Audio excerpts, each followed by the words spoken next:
Iceman DJ. Yes, and imbatangira mwena batuningira program chamukana weekend. Izuka nkaburizo nubaryo orwa mukaga kandi twataho mu weekend neberi chamukana weekend strictly on TV West. Yes, tuina kuba tubachamura buri kiro every night of the weekend in tubatu yaha. Izuka ngoro wakatano neberi team neberi variety, right? Yes, neberi variety. Iceman DJ with other DJs, MCs Shukrani, Lithan MC, Champion Boy Ninja Murebere, the other MC to guest yesterday. Guest MC na watch tire. So we promote talent that Chamkana Weekend Konka Twazomura Mukaga Itsibachiri Chika strictly Chamkana Weekend West Oldies. Nobo yine nyowe Razak Banks the truck driver Mvujiwe Mpango Zonka. Think yeah. Agamba Chisekawere Iceman DJ. Bonga oga. Nanuka mate. Iceman DJ Mamizo we because once again Eri Mwanje. Eri Zion Mwanje. Eri Zion Mwanje. Welcome to the family Eliza Mwanje tukuendeza magara maronji kandi you grow up you be prosperous pro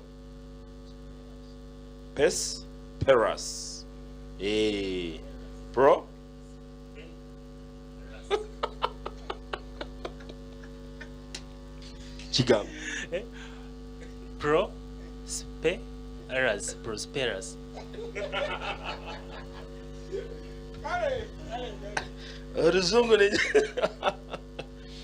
nko kubanzire ngabo munenya ahampa hano haya habahire kuba raheba habahire no haya habahire no kigamba repeat ahampa hano haya habahire kuba raheba habahire no haya habahire rekanyetereze gambe wangu hii ahampa hano haya habahire kuba raheba habahire no haya habahire ahampa no hoya bahabahire kandi baba babahire no hoya babahire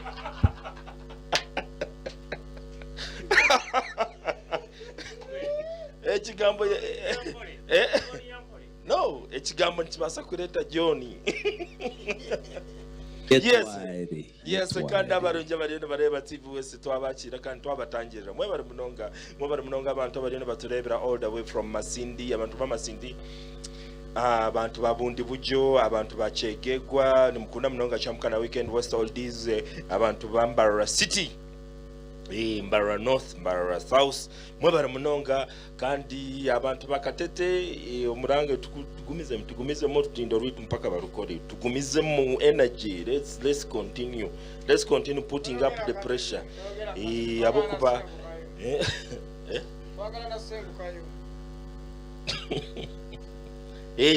but I know in Bazako Rukora government always has a plan konke erizo batu ino mjenyi wo mutano think aleta go mjenyo program weji abakoni gwaguriyo muziki gonka, but I think he has something special for us. Haba hechindo chiri special kandi nyenda kubizango ebiro mwenda abokuba erizoba ni mureba and fit ni ndugwa mu kishahi ana ninkora training abokuba abana ba boda ntwenda kubashandaza omupira abana ba boda Iceman mbire ninda ba stages zonezo abana bareno bagira harbo stage ya madrasa Tamza hari ya madrasa Tamza hata titwe abana babona bareno bagira ngo tubategerize kubashara nabagira mutonzi wa fayazarawo indeed tuzakuboneka touch because TV was team to dom chisayo to yon training ninke bikonda bibaratere Shakibu, so tuzakugenderaho abana baboda mwabazio mbiri nyabana baboda banjira ngo ari ntujade cave baby romwina nte rwanyuma yo mpira anti yes atobanga mbere betereze abana bari no bakora training bari serious ababoda ni bamanyi kintu eki okusamba omujere just konke byasi so kati abana ba boda hariho stage ninzimanyi hariho stage ya Radio West ababo binemo omuntu ogu omwe Paulson Wenka hariho stage ya Kakoba ejeji wano aha wano no baje aha Central Market bineho omuntu ogu basajja mwonkureba hariho stage ya hariye ya City Bar binemo namanya hariho stage ya Kakoba ka police aho wano shuma aho chachi y'abacywanga binemo Adam Wenka hariho stage ya ari ibiri bineho Muhammad Wenka hariho stage ya kandi nabo wacha yes, I want you to introduce yourself from Jenyuwitari izoba nyenda utugambira amazina gawe kandi otoyanjureje otugambire nece cyakoreta herizo. Webare Razak Banks amazina nabanyeta Elliot Twetise kandi marketing manager wa The Cave Saho The Cave Band restaurant kandi at the same time ndio mtuze wambara ndio mwana waha nindiga kashari eje bakweta kashari asigire Mbalala district ya asigire omorutoma owa Itungo Itungo nasani jeje niyo constituency yanje then yijando go mtown kanso ya Rutoma watakashire ribindi warga wizwera so aka trading center akaba kweta Rutoma akonko kuna kulire mako impamanya je hari ya muzigiti ahiguru aho atahamo akazigita yaguro kamanya ahaho nani ndabiro wesazi kankwata owa haji yes kandi tugambire nece cyakureta herizo abachi washara mungo ije otayira chamukana weekend nkekigambo kukiri chamukana weekend nijaha kugambira abanyambarana n'abareba TV West ngo ibiro byo kwezi mwenda aha independence yaba ryo rwakashatu kandi rabe public holiday weekend kwijo rwakashatu rukwije tuyo ntuza kuchamukana independence aha The Cave Bar and Restaurant eri kushangwa mu kibuga Mbalala along 32 road aho nka Pride House after Pride House aho opposite na nomuryango oguri kushohora taxi park Kashaka House aha birari Kashaka Hardware opposite aho then yes nimbamanyeje then izobelyo nizo barahango munonga cyo kubanza ntuzafutandika n'aba TV West na Radio West oba New Vision Group ampira gwanyo gworyo no gambira Iceman mukuturaterera baboda kigambeje akuturaterera abana baboda tukabashandaza tukabagutura koga kandi nyona nakwibireho abana ba boda bari very serious so nyo izobelyo tinka determine jo ase because training eyo nokora niyo training y'abana bari no bakora ateni nyendo yishuke ngo abana ba boda bari physically fit wacha otisa nyo izobelyo nenda futa prediction yanje komuntu no sibaka papura niza kusibaka TV West na Radio West mu kuriturana n'aba boda odi azima tutemu odi ahubwo kunyenda kumutaho odi 2.5 exactly arahaka papuriyo wano ekakasa by the way ababe nibaza kuta so then tuza kubatu ino mpira gwanya ba TV West mu kuriturana n'aba boda au muihangwa Global High School. Yes, Global High School hadi opposite na nomuzijiri gwa basiramu wa Kakoba Road bajeta Bremba Road Global High School ntwenda abantu mwena muije bantu mwe abana ba boda Iceman okay ndake kesho abana ba boda mwena nyenda bakabatere twantu maririza then ititwe nkaba The Cave izobelyo tukaba planingira after party abarasinge abantu bargachshaye hariya nimiza kushanga The Cave twaika ha The Cave twine performances zamani listen Iceman banzoteyo ntereza microphone producer banzote tuzomuka break kache munonga tutereze microphone yes but who ready abokuba I don't want people to miss anything. It's my DJ. All right ekyoma ky'omuzungu nibiba tubikabura amabokuba ababoda batinire basindike bintu ababoda ariho obi wanje yaruga kuntera yatuyiningire nanka agre yasindikira message yangira ngo ababoda kibakoze kutukora aha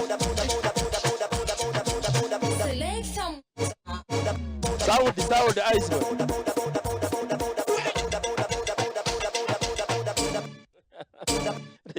rekera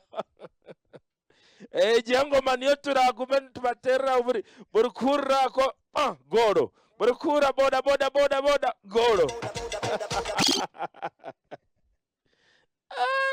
I can't wait for this match, by the way. I can't wait for this match. Abokuba nyenda kutera manya ice manyoni nzana namba mukaga hariya mukaga ningi ibiri so captain hona hara goalkeeper munanka mushana mushana production iriya iba wa mabuno bambe kandi sabus nanka hariyo omuritana arimo speed ogwogwa amaguru gona ati yaheza gagira ati amaguru gego na speed enambe ya bisinsino ni namba ki ati bisinsino nomanya ejeje ya rubaze gimushanju bisinsino abana kandi bazako muraba bisinsino na udacha ko nchena muzani says muteko muri ibiri ninga zani 5 omushiza ruzira kuzara barongo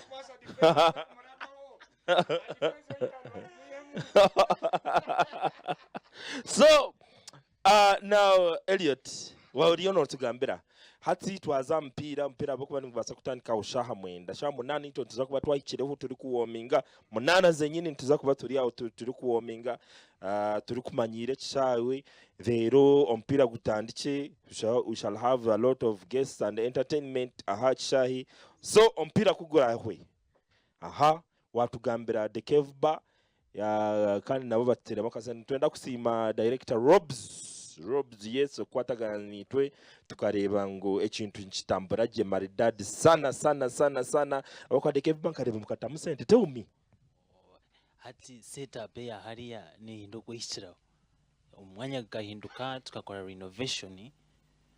renovation twakwata omundo mbara yenyini nyine counters ibiri nyine sleeve VIP wings 3 VIP wings then nyine 1 outdoor VIP wing private VIP wing ya hero etari mundo mbara so ababa kwenda kusitama kwa rubazo bakakiringa bakagamba business hati then ukirigaho hati nzo mundo mu staff and management ahaho Iceman ogo ekindi ko mukunda almost every evening nabanyine obuhereza bwanje wazada abana banje ba waitresses ba waiters then cashiers each dressing na blend then twargayo hatukija entertainment nkagamba ba DJs banje I have 4 DJs DJ Alpha DJ Wisman DJ Ricky and DJ Myrus naningira ngo Ricky takiriyo ubwo mwana natera yes Ricky na Alpha they are really good DJs nimaza kuba baro abana bari already line up ya shiri abana baro nubara bene baba hosting manya ababandi ba guests zabitwesire nibaza kuba no ba hosting abana bo munda inebo yesire you can list ogwenkiza manga of course Iceman DJ chamuka na weekend neza kuberuho team yona team yona because nanye nareba manager wanje yansindikire message I will be performing yes kano mangu nandi kuriya kuba epic then izobe eryo basically ntuza kuba introducing a sim nights zitu ntwenda gara live band eyabanyambalala batwire biniriho kandi performance ya Amanda big performance na live band So after party y'omupiira turuga akishahi tushume evening tushume at the Cave Bar. So at the Cave Bar hariho performances one abeshongozi abashongozi n'aba live band abo kuba nareba anankeje bansindikira oyineho nanka ababana bakutera aba Kampala ba nababeta SAS SUS barabana bokweshongora ukahurira nira katari mukara kanta okushaka ate abana batwire mu industry ya band nomanye kintu ninge kirunje kiri ya band inokwe connectinga client oba audience na n'omuntu olikuba ali ya stage na performing. So tuzengu ntwenda tulete live band. Why? First nija kubera independence ne ya Kampala then izoba ndyo lyenyini tuyina abana bitu abaha bambalala abali among the performers. Niza kuba nyine ho ba dancers kandi at the same time niza kuba nyine ho ba DJs, niza kuba nyine ho ba MCs, abona n'abana bitu abaha bambara. Then independence niyo yenyini ntuza kuba introducing a band yitu yabure every Sunday. Yes, no manya historically the Cave. Yes, it was well known for the band. Kandi band etari ya burijo. So briefly jigambeho and na themes ezindi ezo zoriyo no girango munoza kuba nemzironchinga nizihezo wagamba Sunday live band. Yes, Sunday live band neja kubera mechikadi oba oldies Iceman kanogo nowe kapaka wechikade.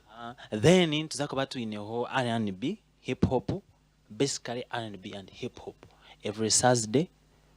Then tuza kuba tuine night and show ya Rwakatano 5 on 20 abanyambara nabajimanya 5 on 20 ntubantuhereza 5 bottles of beer at only 20,000 emitwaro ebiri ikinyanya mwenda kuita abantu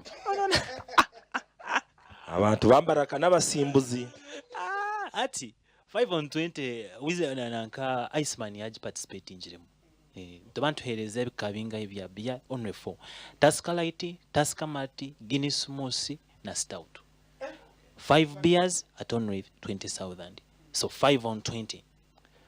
So tuza kuba tuine night sishatu 5 on 20 ya Friday, then hip hop, R&B and hip hop Burwakana, then plus live band bur Sunday tukujicombininga n'ekikadi. Mweneho ebyo kulya abakuba no manya omuntu ati waheza kumuha ebyo kunywa ebyo atarire, it becomes a problem. Do you have a section mwine nke kiyungu?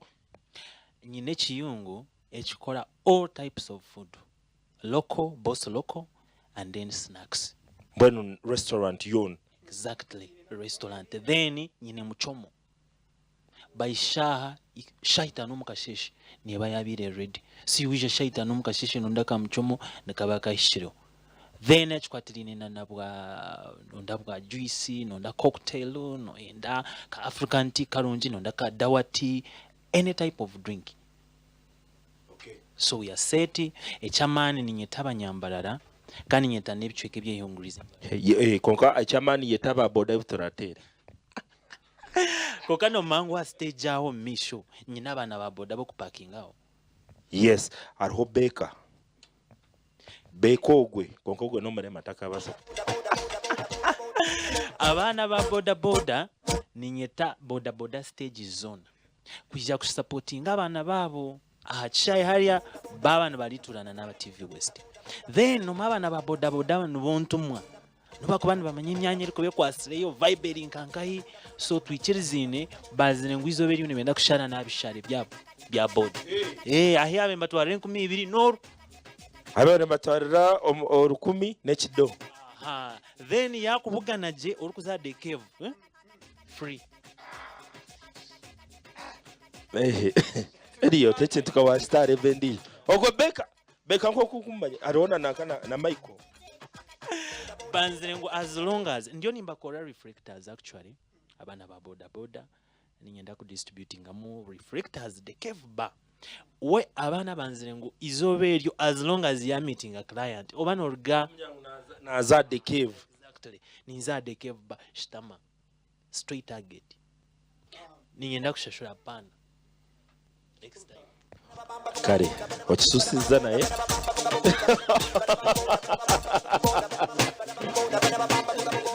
Lida nanka Nelson Entare tutere yo speed yogwe. Tutere yo speed yoga na mushana. Orebe timu yito itwini. Give us sound ohore. Abantu mwene humori. TV West, Radio West ntwenda kubamanyisa. Ngwaba boda boda mwaisya muhero. Mutanu murebe mpira. Empira yono yumurebe eragira ho mu Western Uganda teka bahoga. Abako abantu mutanu muturebo mu town. Abamwe mutugerega abo ko tukutambara. Konka tumukucamanya ngwito tukatere mpira. Hati za independence nohora rebere speed ndio mu number 10. Nohora ndebere kangambere kanyemera. Nohora ndebere. Nawe wetu nyenda kubagambira ababoda boda mugende mu Central Market mugure mu obushaho bakweza bwaje ahitwa gore turatere munagemu numuza kweyanga abuke chiri tunguza gwejeje owa boda boda mwene ndakugambira akatimba kakativu situmara karebe abuko kanyona za kutera pen nanyemere tokumanya obo mpira ngutoroko I will just Oguno mupira kaisha mbembe manyativwe washeleri turana n'abagoda goda umurimba rashita Independence Day ebiro mwenda October. Yes. Ogwe speed ningira wa muhora. Speed nabi. Ati ariho mushana. Nelson Entare mushana. Mushana ogo akakazano. Yaha. Tere mushana. Temushana. Boda man. Tukurana baba wana ngumurya bakabi. Ayezo barya Independence ninyenda bendio mugora. Orandavye ho mupira. Omwana orandavye ho mupira. Orandavye ho mupira boda murya bakabi. Izo barya Independence ninyenda benzuru ningamba ko. Kwe Oguno mupira kaisha mbembe manyativwe washeleri turana n'abagoda goda. Wacha wewe. Hey.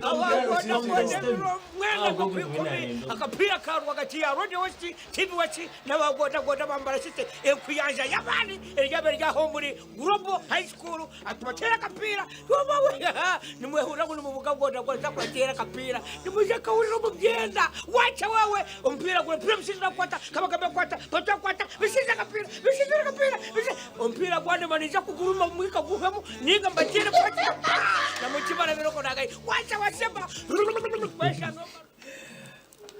Yes, all right. Ninjira wache hurura. Hati, that is just a sample. Abo nabachi. Arho nyowe, arho Lithan MC, arho DJ Iceman, arho nanko go. Chairman Santana. Naza kubaru. Arho producer Kirif. So, echikuru, iwe jeno gambira bozo bawe. Basigaze chintu twesanga after party yeje. Ekigambo cyawe cyamuheru tugenda mu music. Yeah, ekigambo cyane cyamuheru first and foremost nenda kusima TV West, Radio West, basically New Vision Group, okugaye mu kaletera abanyambaro mpira Independence really n'ekintu kirungi. Kandi at the same time nenda kusima management and staff ya The Cave Bar headed by the director, the investor, Mr. Robsy. Then at the same time, nenda kweta abantu bona. Yechaman no kubeta twa planning jire twaize kusettinga buli kimu olwa kabiri tukulindizo stage neza kuba yahwire. Then Amata stage n'amatara byona bya set. So tale byo kwekwasa nole stage kerinche manya noleba hariya pan. Everything is well set. Then ningenda kusima abantu bache then kahendera cyo kubanza nenda kusima partners bitu ko kuna sima TV West and Radio West okurugaye bakatereza opportunity kujanga hosting after party y'abanyambarara kandi hosting after party ya Independence. Actually nyowa bwanje Independence neza kuba celebrated at the Cave. However much celebrations zindi za government zizi zinaziri konkomurimbara the Cave, we are the one hosting the Independence. So nenda kusima Robs Electro Center neshangwa opposite na Central Market Katari aikakwera yo entrance efuta home Central Market. Then nenda kusima Bantare Hotel and Ntare Gardens bali hansa utaka hikire ahari Ntare High School ebatire maka sente kawo bambi. Then anaba Nim Hotel ni mu hotel Nyamitanga but they did a great singing, so nabo batunjectingira makasente. Then twina abantu abali yono batera amasomo from Kampala, from Bushenyi, Isinjiro, nebenda kwisha kuzagujani to independence ahade Kevu. So they are booking. Baliyono bashaba bookings na reservations kuba reservingira buchirikali. So hariyo go muntu orikwenda ngo tumbookingire kandi tumreservingire tushikira na mbezi. Airtel no ijaptera 0 900 then 565. Then aba MTN oja kutera 0 mukaga munana ina munana munana mushanju. Ahandi no kubendeza obusinje ariho ku booking tables. Definitely. For instance hino mwana wa yaiza kunte da yahiza kunyinboxing enanka enambajigaruka mu murundi gumwe tugende. Aba Airtel ne 0 then mwenda 00 then 5 5. Then aba MTN ne 0 mukaga munana ina munana munana mushanju. Alright, we bari munonga omwami Elliot kandi niwe marketing manager wa The Cave Bar kandi ijuka ngo batwatireho bija batwakatagara nabo tutebekanise independence nonje turi ku celebrating. By the way, jempira ntuza kutura rugemba rawo tuza kugenda Fort Portal tuza kugenda Kabale, we celebrating this independence. So twabanza nambarara but ababoda boda bache bana kaba Fort Portal Kabale, we are coming. We have the baddest team. By the way, corporate league tuli ku table. Tuli at table. But I'm not sure. Let's cut some music and Weber Mononga Elliot, thank you for showing up and I will pop up one day in the treat here. We service of vegetarians. I will come in the service of Abokuanyo in Kunda Kanyama. Nenkunda ka mchomo ka goat's meat embuzi ejo investor no wariho investor ogogo yaba ari investor ogwenyama yeye inyama investor omugambira antebekanisa obusito bwanje sha yona nindagara mwaho. So let us go in the music, ladies and gentlemen. Tugaruke tubatero muziki gwe kikade chamukana weekend program. Razak Banks MC the truck driver ninye mkubambina hamona Iceman DJ. Let it go.